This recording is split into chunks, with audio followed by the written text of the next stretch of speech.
பசிக்குதுன்னு கதவு தட்டினா திறக்கிறாங்களா? இங்கேயாவது ட்ரை பண்ணி பார்ப்போம். வீட்டில் யாராவது இருக்கீங்களா? யாராவது இருந்தா வாங்கல, எனக்கு ரொம்ப பசிக்குது. ஐ, என் அக்கா இருக்காங்க. கொடுங்கக்கா கொடுங்கக்கா. ரொம்ப தேங்க்ஸ்க்கா. அக்கா, நீங்க கொடை வள்ளல் பரம்பரை சேர்ந்தவங்க போலக்கா. எனக்கு வயிறார சாப்பாடு கொடுக்குறீங்க. நீங்க நல்லா இருக்கணும்க்கா. கொடுங்கக்கா, ரொம்ப பசியில வந்திருக்கேன். நீங்களாவது கதவு தட்டினவொன்னு திறந்தீங்களே, ரொம்ப தேங்க்ஸ்க்கா. ஷேக்கன் கொடுங்கக்கா. அக்கா கொடு, பயப்படாத. என்னக்கா நீ? அட போக்கா. சரிக்கா, ரொம்ப தேங்க்ஸ்க்கா. அடிக்கடி வருவேன். என்னை இப்படியே கவனிச்சு அனுப்பணும், ஓகேங்களா?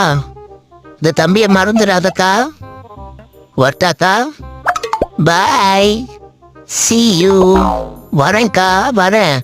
அடுத்து மீட் பண்ணலாம். பாய்.